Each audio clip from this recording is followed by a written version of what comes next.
Mm.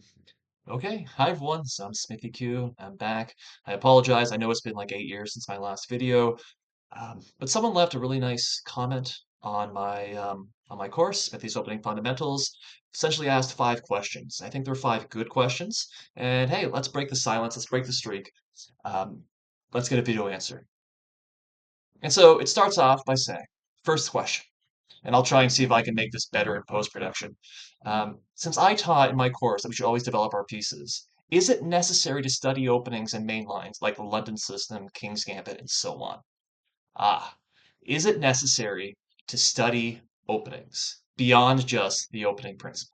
So I'm going to assume that my target audience right here, it is that adult beginner improver. So we're not talking about those 8-year-olds who just seem to improve magically overnight. We're talking about people who have limited time to study and they want to enjoy chess more. Should they be studying openings? And so I'm going to basically say the classic lawyer answer, it depends. If by study you mean learn a whole bunch of theory, like i.e., this is the best move, and then this, that, back and forth, no, that's a terrible idea. That's not going to move the needle. It's not going to make you better, and it's not going to help you enjoy the game more. In almost all certainty, you're not going to play that. If on the other hand, we're talking about plans and ideas of various openings. Ah, that's the magic ticket. So, for example, let me just sort of back up. Let's look at this position. If you know theory, you know that this is the Sicilian Najdorf. This is the start of perhaps the most popular opening across all levels. What do you want to do as white? So actually, let me just sort of back up and just say, what moves jump out? And I'm not asking you to think of book moves or if you know the theory or not. I'm asking you, what would you play here as white? What moves jump out? Or said differently, what moves follow the opening principles? Well, we know what we want to do. We want to control the center, develop our pieces, and castle. Okay, so let's take a look. What moves jump out? Hey, we got this bishop. We got bishop g5, we got bishop f4, bishop f3. Maybe not bishop f4 because we play bishop f4. Yeah, that's a pretty elementary fork, so let's not do that. We still need to, calculate. We can't just play moves solely on principles. But already, we've got bishop g5, really logical move, bishop e3, really logical move, developing our piece. Do you know what? Both of those moves are theory. Complete theory. How about this guy? Want to develop this bishop? E2? Yep. Makes perfect sense. You know what? That moves theory. Want to bring it to c4, hitting f7? You know what? That moves theory. It's a good move. Bishop d3? That one looks a little bit suspect. The bishop is just staring at a pawn, and this knight's no longer protected. So if black would ever play knight to c6, we have to do something about that knight. We're losing time. So probably not bishop to d3. But sure, you want to bring bishops here, bring our bishops there. Makes perfect sense. You want to fight for the center? Maybe you want to do something like playing f4? We normally want to develop our pieces first, but playing f4 so that we can prepare e5, maybe put our bishops behind those pawns, makes perfect sense. Do you know what? Also theory. The point I'm trying to say is that if you follow the base opening principles, there's a very good chance, in fact, a super good chance, that you are following theory in one way or the other. It's not as if theory is this super magical thing that we can't understand. In general, opening theory is simply applying the opening principles in the most accurate and the most testing way. And just to prove that I'm not just cherry picking an example here, let's look at perhaps the most theoretical opening against d4. This is the Grunfeld defense. What moves jump out? Well, we want to develop our pieces. Are you thinking about maybe knight f3, bishop f4, bishop g5? All those are good moves. All that's theory. You want to play maybe e3, just keeping it simple, solid. Do you know what? It's maybe not the most testing move, but it's still theory. It's still a good move. And again, let's look at again, so I'm not cherry picking.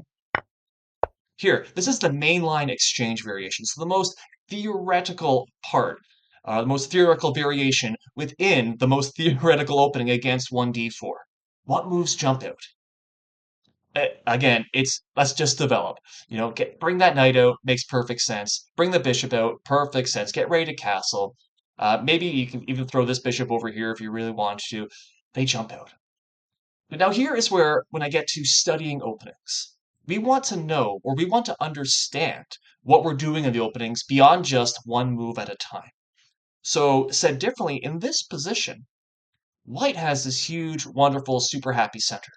And what black wants to do, black's entire strategy is to fight against that. It's going to do something along the lines of, okay, I got to make a move for white. Let's just do this. He's going to do something like c5, because then if we ever push that pawn, oh, this bishop comes alive, and we got bad news on the long diagonal, which means we probably can't do that. Let me just make a move, take. And Bliss Black's strategy is going to be to challenge this pawn. This knight's, if I could draw the arrow better, this knight's going to come here, the bishop's there, the queen's already attacking. And this bishop is probably going to jump on out to attack this knight. If that knight is pinned, then there's one less defender. So we can already see here what Black's strategy is. Black's strategy is to pressure this pawn.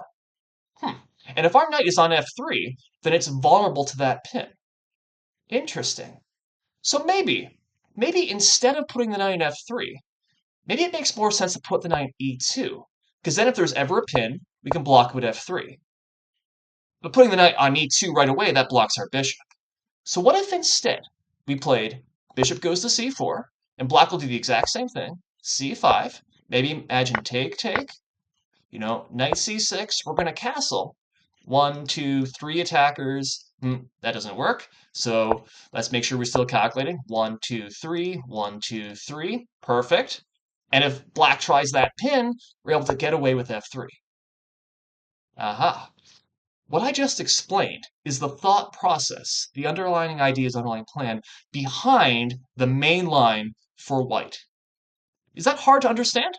I'm hoping it's not. Black is attacking d4 with everything, and white wants to develop his pieces in such a way where he can defend d4 in the best way possible, without getting into pins, without having to lose a pawn, obviously. If you can understand that part, you've already done a great deal of understanding this open. And you're going to know what to do in the middle game. You may even know what to do in the end game.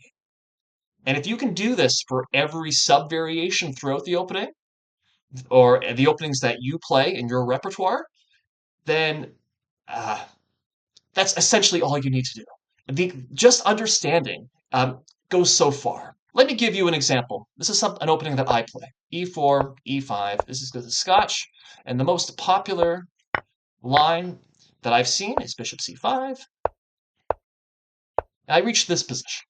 And I have a setup that I use very, very often. I'm going to put my queen on E2, bishop on E3.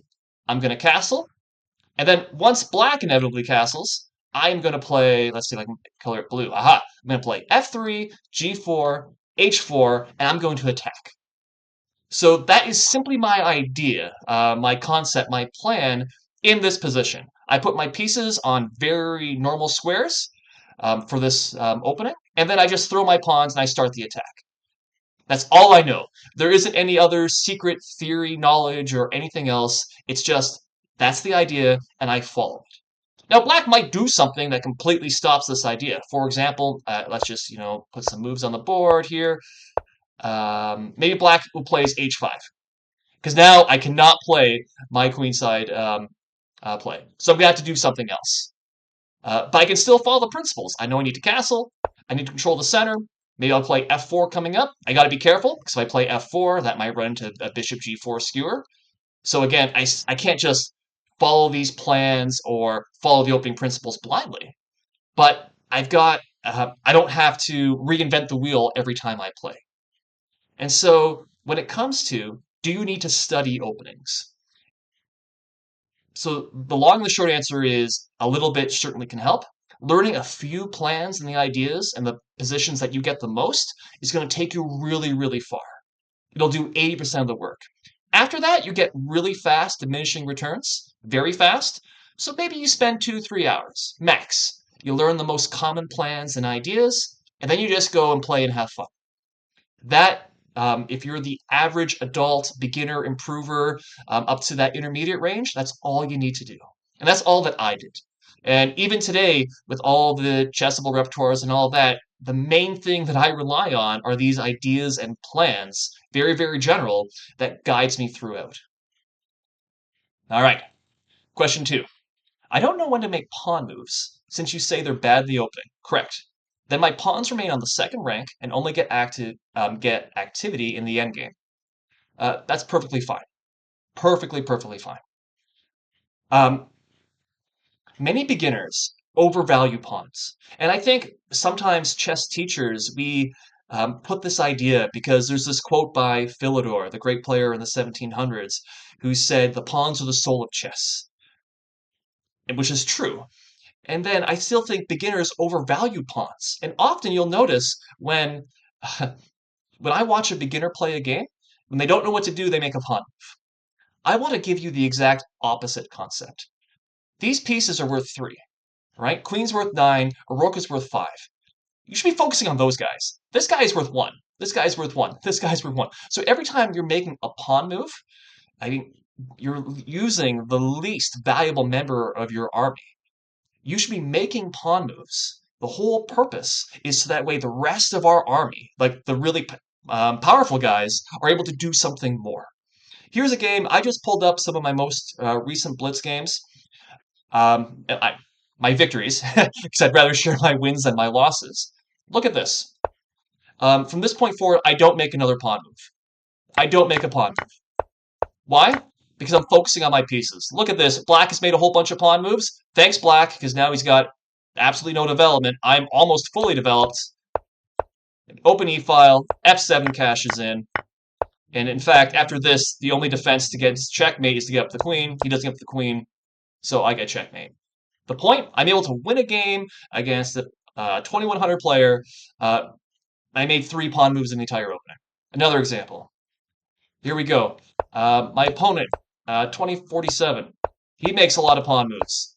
I think the only okay, I play h4 because I'm either going to open the lines up. If he advances, whoop, check. I just won a pawn. I play e4, and this lets me actually give a really fast checkmate. I just want you to look at that. The entire both of those games, the focus is on pieces, not pawns. Pieces, not pawns. I'm improving my pieces before I'm thinking about any pawn moves. And the general rule that I have, that I've learned, is that if you ever have a choice between a piece move and a pawn move, you should be favoring the piece move. Because again, pieces are so much more powerful. They do more. Making a move that, you know, in this position, I ended up playing knight goes to e4. Is this the best move? No, it's not the best move. But it's a good move. And I want to put my piece on f6. It's hitting this bishop, right? And once my knight jumps into f6, it's just absolutely huge. And we saw that within like 6 moves, I had a checkmate based off of this knight coming in. Why? Because that knight was huge. It was powerful. It increased so much from here to here to here, right? Improving your pieces is just it's the soul. It's the main strategy in chess. You want your pieces to do more than your opponents. That's what happened in this game. And if you look at the vast majority of opening crushes when someone loses in 20 moves, it's because one side's pieces are doing more time and time again. So focus on pieces, not pawns. When do you use pawns? Let's see here. It'd be an example like this. So again, if I were to just sort of back up, in the previous example, we can see here very quickly, we have a completely open position. So it's move 7, and there's three open files here. And by that, I mean there's all these pawns exchanges. And when the pawns get out of the way, that lets pieces move. You don't need to make any more pawn moves at this point. You just need to get your pieces going. It was the same, very similar in this game. There was a pawn exchange early. I was able to then play h4 exchange and win more pawns, and then just sort of use this space to attack the king. If you look in this position here, this comes from a closed Sicilian type position. There are no pawn exchanges at all. The position is more closed. It's almost blocked. And it's in positions like this where moving pawns makes more sense. So for example, in this game, I ended up playing rook goes to b8, then I played b5. After some exchanges, I played b4, a5, a4, and you can see at this point, I'm advancing my pawns and pushing them forward. And the question is why? Why am I doing that? What's the thought process? I'm not just like showing, hey, this is a brilliant strategy. Like, what's the idea here? The idea is if we were to back up to right around here, And we just sort of ask, how do we improve our pieces? How do you do that? Okay, so I have one bishop that's not developed, so I could put it, here, but it's the same diagonal, right? It's not really like doing much more here than it is there. I could bring it out to g4. Let me just put it on the board. Okay, I can't put it on the board. Let's put it on the board. What if white plays h3? Am I just going to bring the bishop back? I can't go here. I would lose it. Am I going to just sort of exchange my bishop for the knight? Bishops are supposed to be a little bit better than knights in most positions. Is that really what I want? And then even if I were to do that, let's put that back up here. What do I do next? Now, how do I make my pieces better? I still have these rooks. I still have my queens. What do I do? And so the idea would be and the idea that I came up with is that I need to push pawns to open lines. Because again, there needs to be some sort of pawn exchange. If I can exchange pawns, then I'm going to have open lines for my pieces. And that's what happens. So again, I played rook b8. White, you can see, is sort of trying to do the same thing. He wants to play h4 and maybe open some lines against my king. And what happened, we reached this position here, this position right here, where let's see if I can talk. White plays c3. And at this point, we're going to see I'm going to take, and now we have this open line. Now we've got open lines. And now I'm going to be able to push my pieces, and I know exactly what I want to do with them. Exploit the open queen side. I also have this pin. I could have done that, but I missed it because it's a blitz game, and I'm not perfect. There we go, I did it on the next turn. What I want you to notice, sorry, is that once I reach this position, right, open lines, and now my pieces can go, I don't make another, I think I make one more pawn move in this like 35 move game. I make one pawn move. The rest is pieces. My pieces, okay, there's the one pawn move just to stop him from attacking me. And look, I bring my pieces in. I'm winning some pawns. Winning the rest of the king side. My opponent really self-destructs here in the time trouble. This is practically checkmate at this point.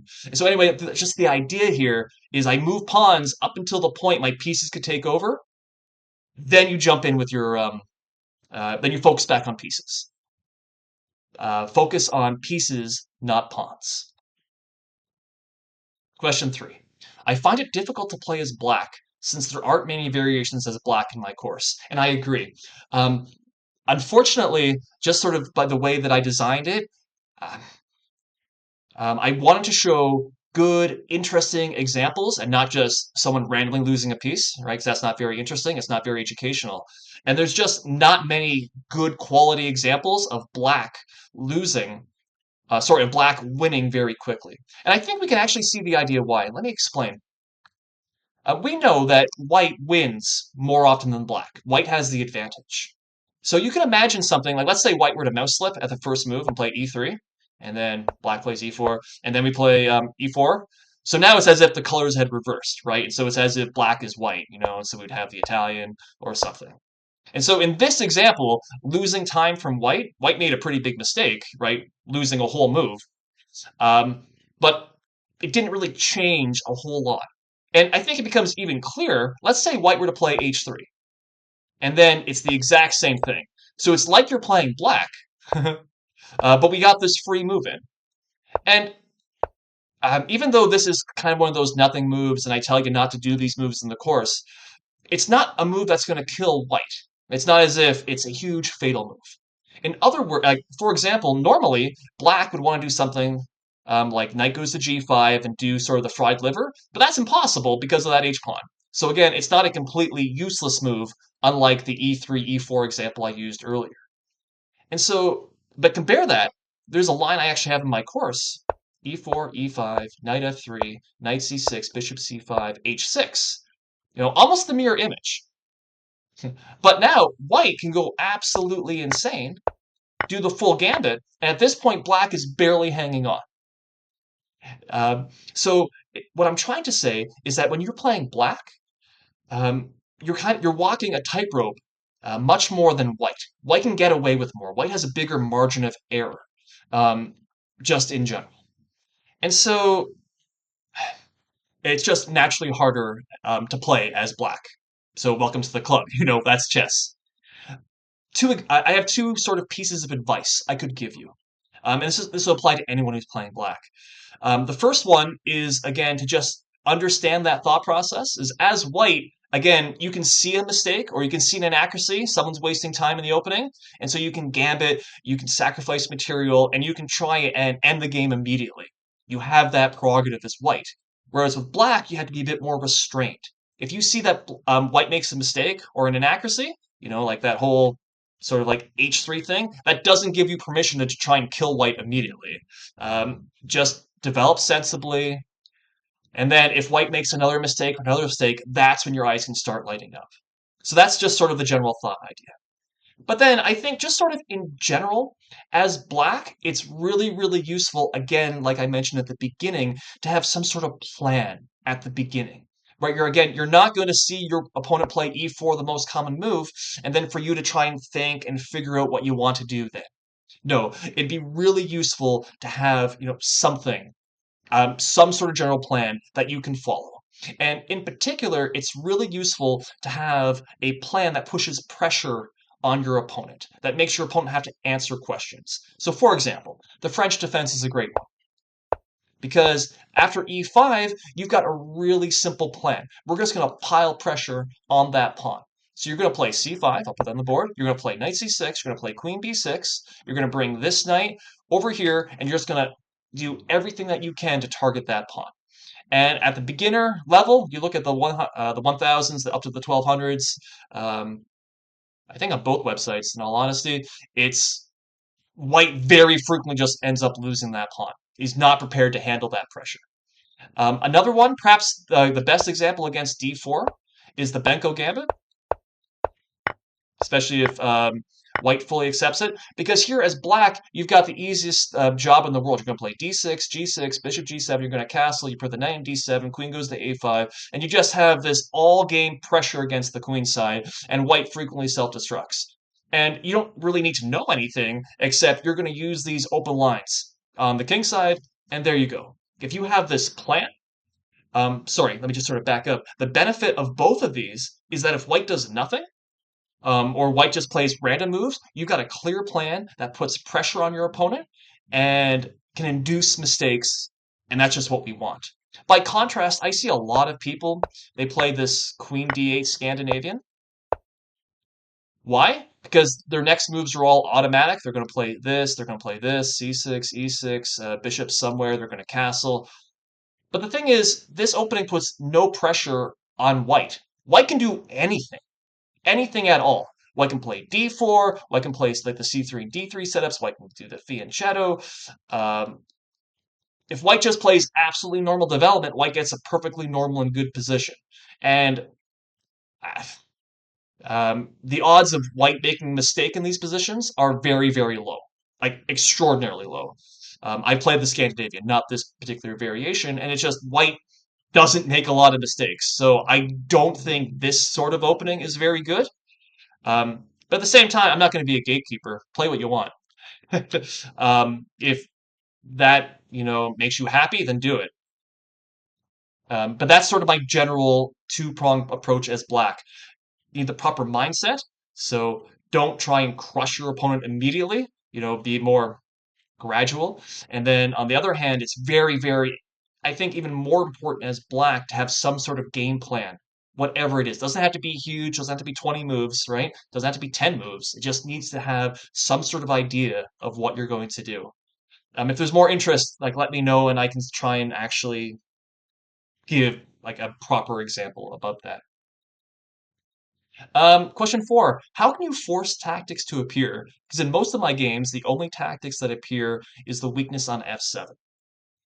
Um, Sort of like a hint, if you will. I don't know if this would be a good thing or a bad thing. The vast majority of games um, feature incredibly simple tactics. Again, if I were to look at those two games that I shared, in this position, I mean, it's just a simple f7 battery. My opponent lost too much time, and so the only defense against f7 is h6. But then you just take that pawn, and then you win, and then like he lost his king. So it was an incredibly simple thing, um, almost like a two-move tactic. It's the same thing, sort of in this game. Look what happened here. I was able to play h4, He didn't want to lose a pawn, so he pushed the pawn, one move tactic, right? I so many of these are just the 1-2 movers. Um, and this is even more pronounced at the beginner level. Again, this is 2000 Blitz on Lichess. If you're in that, again, 1000 to 1600 range, this happens over and over again. And so this kind of means all you need to focus on are these 1-2 movers. It's the same thing actually to your last question, is I don't know how or when to make all these cool sacrifices and combos. Which reminds me of this quote. I hope this appears. Yeah, you can barely see it. So Rudolf Spielmann, one of the great attackers, really some awesome, famous games, absolutely brilliant. He said, "I can see the combinations as well as Alekhine, the world champion, but I cannot get to the same positions." So it's the exact same thing that you're setting up. Is that often we can solve puzzles, we can see all the cool queen sacrifices when it's the puzzle of the day, but we can't see it in our own game. This is true for the masters of the past. It's true for me. It's true for just about everyone. But sort of the bright side is the vast majority of our games, of all games, are won by, again, those 1 to 2 move small little combinations. And so all you really need to do is, again, get really good at being able to see these 1 or 2 ones, the very short ones. Study as many short, simple attacks as you can, and eventually it's going to jump out and they will appear more often in your games.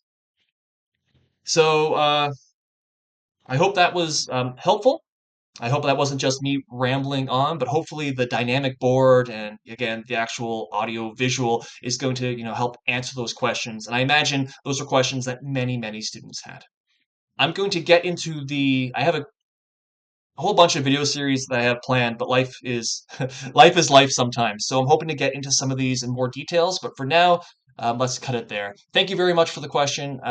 Thank you everyone who's left comments and stuff on my course. It means a lot, even if I can't respond to all of them.